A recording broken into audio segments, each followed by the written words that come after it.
Like, get ready. Don't be in a dark room. Turn your lights on. Grab a Bible. Yeah.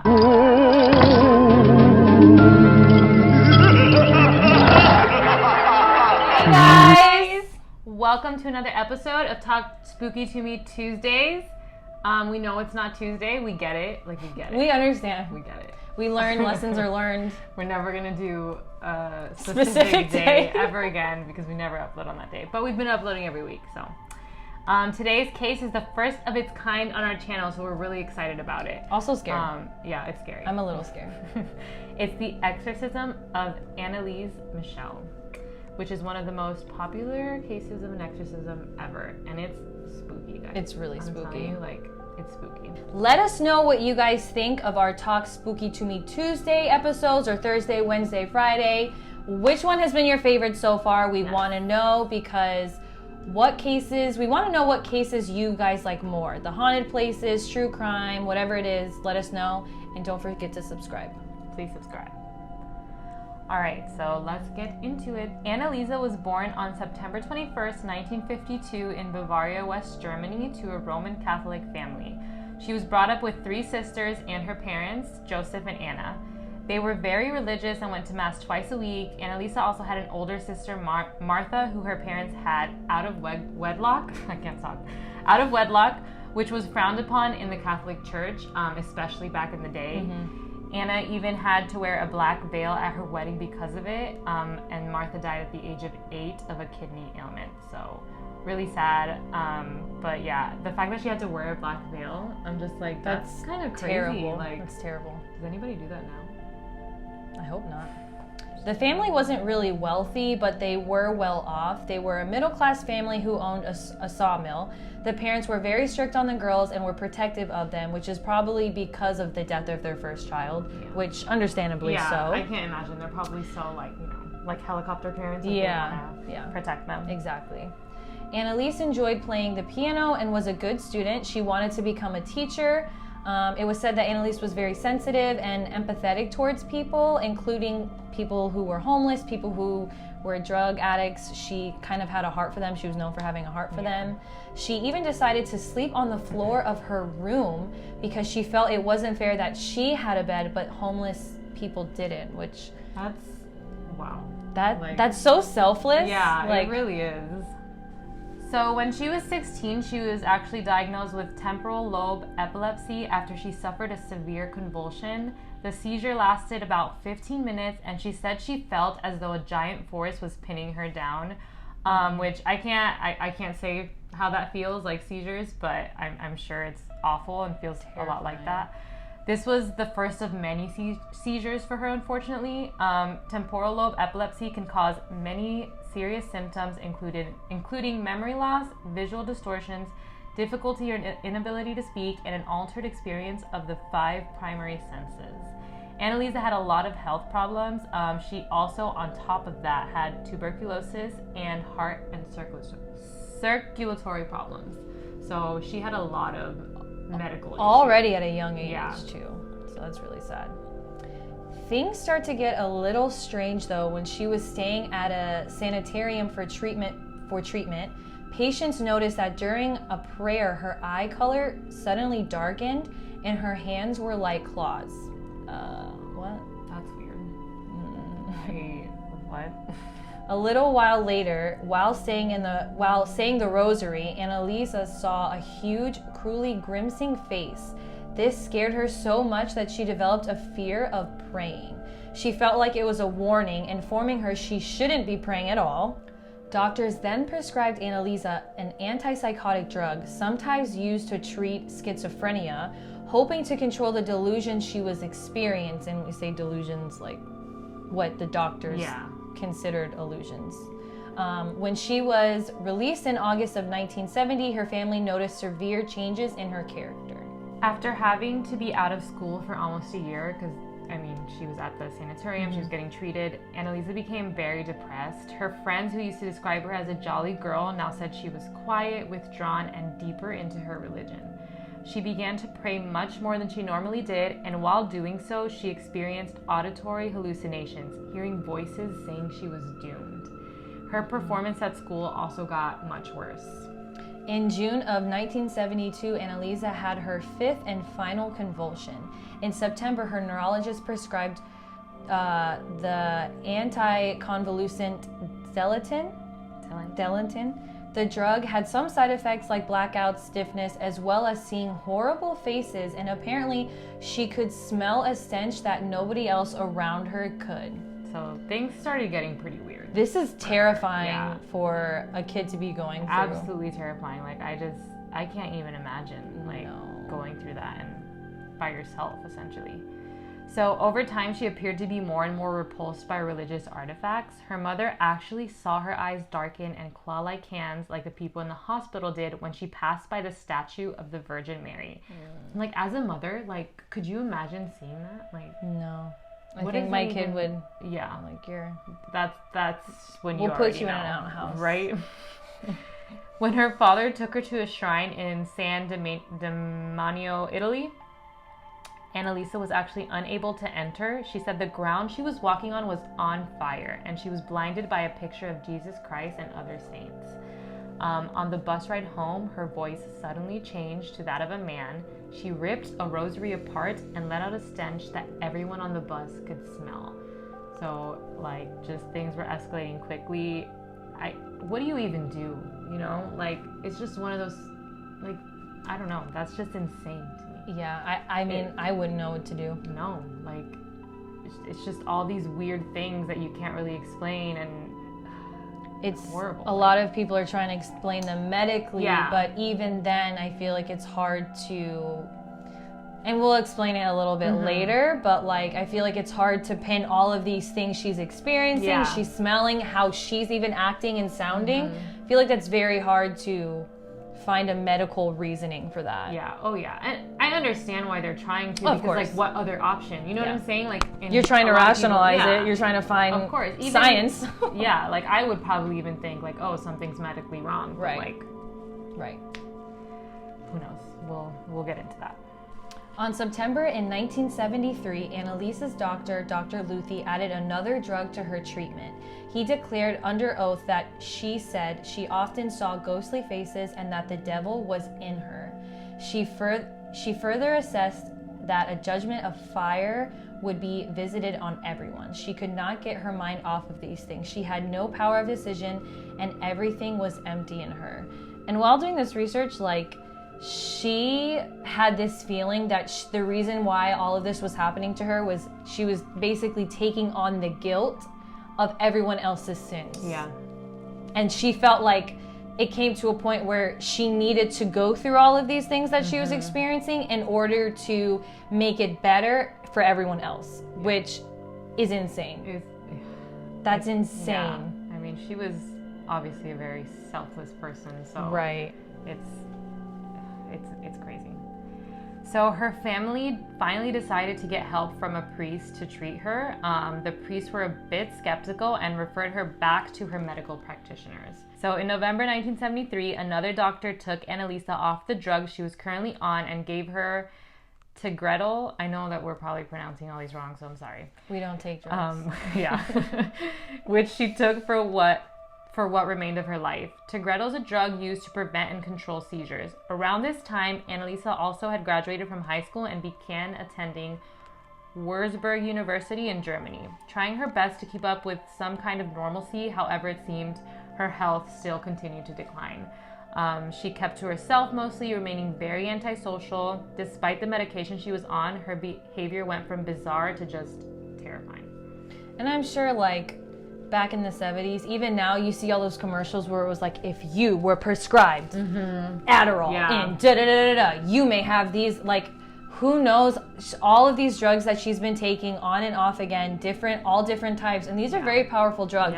That could have been messing her up too. Oh yeah, I mean, that definitely affects you one way or another. Absolutely. Like, drugs could treat one thing, but they cause a whole other problem. So it's just absolutely. And especially when was this, like the 50s? 70s. I mean, they didn't know everything we know. Even now, we don't know much about like, a lot of it. Every year we advance further, so who knows? Yeah. Sometime after, a priest, Father Roderick, who was considered an expert on demonic possession, took a look at her case and said that this actually was a case of possession. He referred them to a priest named Father Alt. Father Alt visited Anneliese regularly and would pray with her.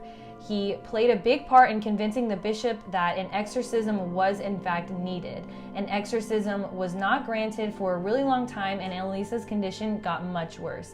And even back then, like performing an exorcism is a huge, like, there needs to be a lot done beforehand in order for a priest to perform an exorcism, because that's a huge deal. Huge. And like, it's hard because how do you even get that proof, you know? Like, how do you know that they're not just crazy or they're not just like saying things? Mentally unstable. And like we mentioned before, like, these priests have been like at first, like, even her parents were like, oh, maybe she should have an exorcism, like, way before that they actually went through it. And one of the priests was like, no, we're going to send her back for medical care. So it's kind of like this back and forth of, okay, which is it, you know? Which sucks for her because it's like, nobody knows what's going on. And I can't imagine being in that position where, like no one knows what to do with you, pretty much. Right. Like, they don't know if it's medical. They don't know if it's a possession. Like, it's just so much back and forth. So like we said, her condition got much worse. Anneliese would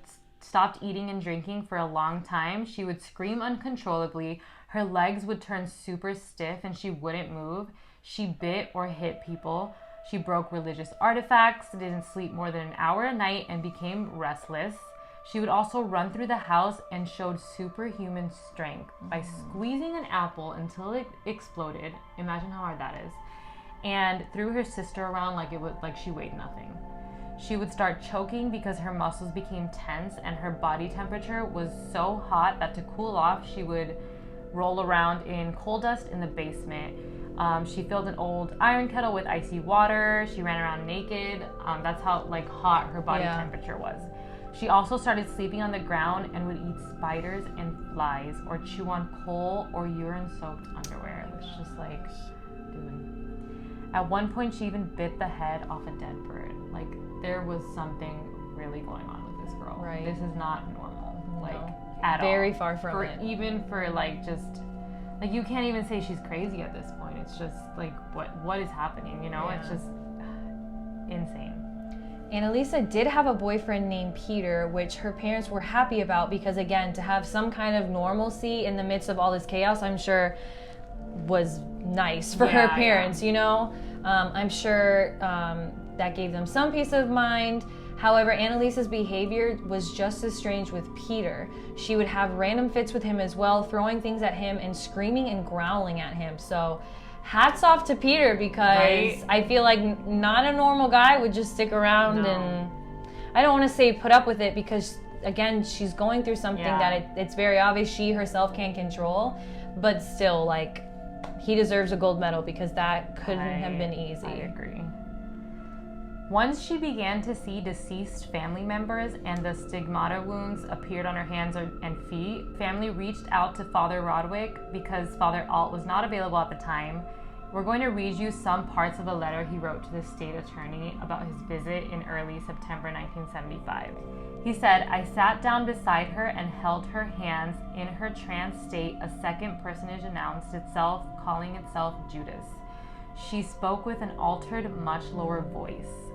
Suddenly, the cramps started again. I asked her family to take her back to the kitchen. I told them that I knew enough about the case that I found confirmation that we were dealing with a case of possession, and I would have to consider what could be done. When I left the house, Anneliese came out of the kitchen and slapped my cheek."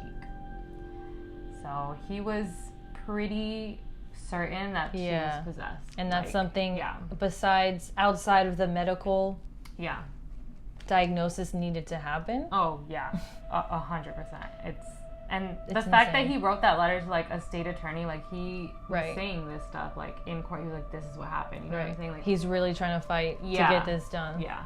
The bishop was finally convinced and announced that Father Renz would carry out the exorcism according to the ritual Romanium, which makes up the services that can be performed by a priest. Everyone involved was sworn to secrecy, which I found really interesting because, again, like we mentioned previously, like it's a really big deal for exorcisms to happen, and a lot of times when these are performed, people don't make it. Yeah. Because it's intense, dude, as we will see. But I feel like when people hear about this who aren't necessarily religious, they're like, what the heck is happening? And then that falls back on the church, and it becomes this whole uproar, which we'll get to. But it's a huge process. So yeah, it's crazy. It's insane. All right, so we're going to get into the exorcism. The first rite of exorcism was performed in the fall of 1975. 3 different men held her down as Anneliese had no control of her body. She shook violently, trying to kick and bite them. As the priest sprinkled her with holy water, she began to scream obscenities and howled like a dog. Between 1975 and 1976, they performed an exorcism once a week, which in total was 67 exorcisms. Like, that's so much. Oh my gosh. And they usually only lasted an hour, but the longest one actually lasted 4 hours. 67 exorcisms in a year. Can you even imagine what that is like? No. Not only for her, but these priests. Yeah. Like the toll physically, 3 men to hold her down. Yeah. And she's yelling at them in a different voice, saying like really gross and terrible things. I can't even imagine what that does to you mentally. And her parents who had to go through this too, Yeah. Yeah. Dude. That's Insane. just another thing. That's wow. Annaliese's parents had stopped her psychiatric treatments, believing all that she needed to go through was these exorcisms in order for her to be cured. There were actually recordings of some of the exorcisms, and we'll go ahead and play some here. But just a warning, it's extremely terrifying. Yep. So scary.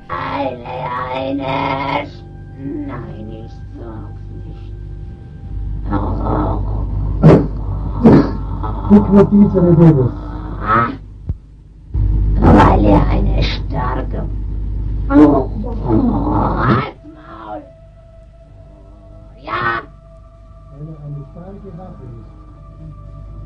Und jetzt müssen Sie den Drecksau aus Witzbuchstaben kapieren. After listening to Anneliese and the spirits believed to be inside her, the priest actually thought she was possessed by Cain, who, if you know anything about the Bible, was Adam and Eve's son, who committed the first murder by killing his brother Abel. They believe she was also possessed by the Roman Emperor Nero, Judas, who is one of the 12 disciples who betrayed Jesus, and a few other evil people throughout history. To me, that's crazy.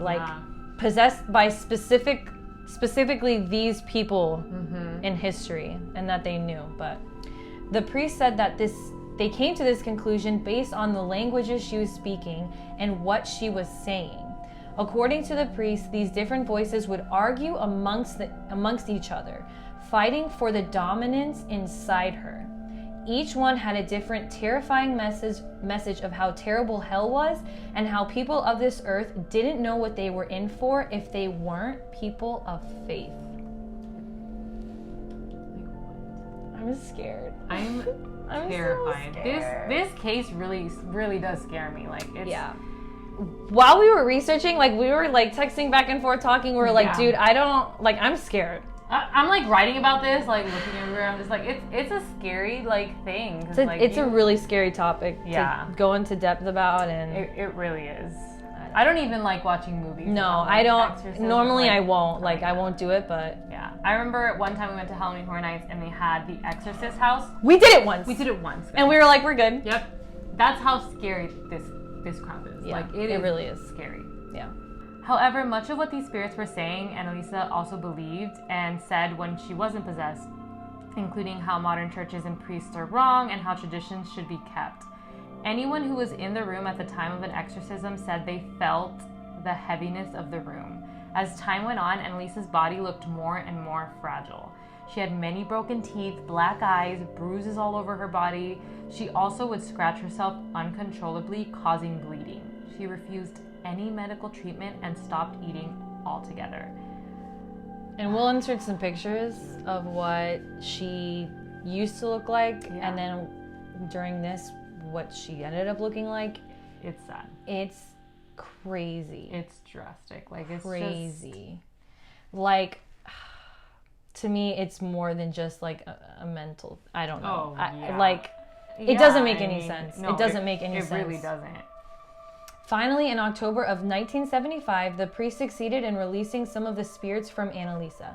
She began to vomit violently, which many believe is a sign of spirits leaving the body. The priest began to sing while all of this was happening, hoping to keep them from coming back. However, this was unsuccessful as one spirit was left inside of Anneliese, and they believed this one spirit to be Judas. How do you even How do you determine that? There's no courses for this. You know what I'm saying? There's no this. I mean, in the Catholic Church, I'm sure there are. Yeah. But I'm saying like this is how you know this many spirits are in her. Like this is how you know who's you know what I'm saying? Like it's all so just bizarre, and it's just. And they judged a lot of this based on what Anneliese was saying. So the different spirits had different voices and were saying different things, communicating within each other, within her. Which is crazy to me, because to a normal person, I would just be I wouldn't know. I'd be like, well, I wouldn't try to study it. You know what I'm saying? Right. It's so scary that I'd just be like, all right. You're not even, that's not. Yeah, that's not. Who is this? What are they saying? Right? Okay, what is, you know what I'm, but these that's not. priests were able to determine, it's this spirit, this spirit, this spirit. Right. This spirit slept in her, so it's just what? That to me is so, that blows my mind. That's crazy to me. This spirit stayed with Anneliese until the following year in 1976. By March, Anneliese never left her room, stayed in bed all day, and was barely ever conscious. By May, her parents took her to a psychiatric hospital, but she would only stay there for a week. While she was there, all she did was scream throughout the day. She continued to refuse to eat, saying the spirit was strangling her. When Anneliese was brought back home, her condition only worsened. She began to throw her body against walls. She rarely ever slept. She even ran her head through a sliding glass door, but didn't injure herself in the process, which is showing you the strength. Yeah. Despite her not eating, her not sleeping, that's insane. Father Alt continued to perform the exorcism and invited Dr. Richard Roth to be present and offer any medical care needed. Anneliese told her boyfriend Peter that all of her suffering would come to an end in July. How would she know that? Yeah, honestly. On July 1st, 1976, Anneliese died in her sleep from starvation, malnutrition, and dehydration. She was only 23 years old and weighed only 68 pounds. 68 pounds. 68 pounds. That's the weight of what? An 8-year-old? How? She was 23. So malnourished at that point. So she was right that her suffering would come to an end in July, which is just she knew that. That's crazy. That's crazy to me. Father Al and Father Renz believed Anneliese was in fact cured and that she left this earth peacefully without any attachments to the spirits, but obviously there's no way to prove that. After her death, there was an investigation done and results proved that if Anneliese had received medical attention just 1 week before her death, she could have been saved. So that's what's crazy about this, right? Is they performed all these exorcisms and the priests think they came to the conclusion that she was saved from the spirits at least, but medically proven she would have been saved if she received that medical attention. This is a lot. Yeah, because it's just in between, I don't know. I don't even know, she was getting these exorcisms, right. But did she obviously needed medical attention, but when she was getting medical attention, they weren't getting the results that they wanted. Right. She was still going through all this. So right. It's I don't know. This is such a weird case. It's crazy. The priests involved and Anneliese's parents were actually charged with negligent homicide, and they stood trial on March 30th, 1978. An interesting part about this case, a nun spoke to Anneliese's parents and told them that she had a vision of Anneliese in her grave and that her body had not been decomposed. And this is in 1978, and she died in what? 76. So that's a long time. Yeah, your body would Any normal body would have been decomposing. Yeah. She went on to tell them that her body would show proof of God, demons, heaven, and hell. Her parents, believing this, gave permission to have their daughter's body exhumed, hoping to prove that she was in fact touched by the divine. So bringing her to trial, obviously it's very hard to prove God, in certain cases like this. So this nun reached out to her parents and saying, hey, I saw this vision of your daughter. Her body's not decomposed after 2 years. We got this case in the bag. Yeah, like there's the proof, because what else can you do? Right. How else would you explain this case in a court of law? You can't. This is like something you can't see. There's no scientific like reason for it. It's just crazy. So on the day the body was exhumed, a large crowd had gathered around the gravesite hoping to catch a glimpse. However, when the casket was opened, they found Anneliese's body in an advanced state of decomposition. The parents were obviously shocked, first to see their daughter like this, and second that what the nun said turned out to be wrong, fortunately. I feel like after everything their parents have been through, they hold on to that faith, that hope, and then to see their daughter again in that kind of state. Anneliese ended up being reburied in a new coffin on February 25th, 1978. When the trial began, this case received so much coverage, as you can imagine, from the public, and the media were completely shocked to hear about the circumstances surrounding this case.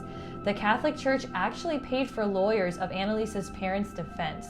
Many doctors were brought in to explain Anneliese's mental condition and how being raised in an extremely religious household played into her delusions and mental impairment. The defense played some of the recordings of the exorcism of Anneliese to argue that she was in fact possessed. Throughout the hearings, Anneliese's family had many outbursts, including one of her sisters, who at one point ran out of the courtroom sobbing after listening to one of the exorcist recordings. Her mother often made comments anytime the prosecution mentioned their daughter would still be alive today if they continued the proper medical treatment. Yeah, which is understandable. Like, from that standpoint, you think if you're religious and you're going through all of this, you're thinking wholeheartedly that this is what's right and this is what's needed to save my daughter. So if you're hearing the opposite case, I'm sure that's really hurtful from that stance. For sure, because they're her parents, Right. The priest and Anneliese's parents were all found guilty of negligent manslaughter by a 3-judge panel and were sentenced to 6 months in jail and 3 years probation. Interesting to note, though, Anneliese's mother says she doesn't regret anything. The decisions that they made, having her daughter go through all of these intense exorcisms, or deciding against medical care, which, again, like we said, if this is what she thought was right, the right thing to do for her daughter, then, what else can you say? Stands by her decision. Yeah. After this case, the amount of exorcisms performed in Germany drastically decreased. Many priests didn't want to be involved due to the outcome of Anneliese, and because many believed exorcism was an extremely outdated practice anyways. However, interesting fact, in 1984, some German priests and other religious leaders wanted to revisit the regulations of exorcisms and specifically abolish the practice of speaking to the spirit possessing the person, rather than the actual person. But they didn't come to a decision until 1989 and decided against abolishing the practice of speaking to the spirit. Which I think is interesting, because if someone's possessed, what would you do differently? Right. You know what I'm saying? Like, who are you speaking to? Like, are you, like... Hey, it's okay, Natalie, but not the spirit possessing you, which you're trying to get out. So I don't really understand that. I can understand the outdated part, maybe, but like, I don't know what else you would need or what else you could do with that. Yeah. So I thought that was interesting. That is very interesting. On June 6, 2013, the home where Anneliese was raised and died was actually caught on fire. Many believe this was an act of arson, but others believe that some of the spirits that once took hold of Anneliese still haunted this location and tried to destroy the house. Many Catholics in Germany still hold Anneliese to a high regard, and as they view her as a martyr in some sense, as she represented the traditional teachings of the church and not looking to modernize the religion.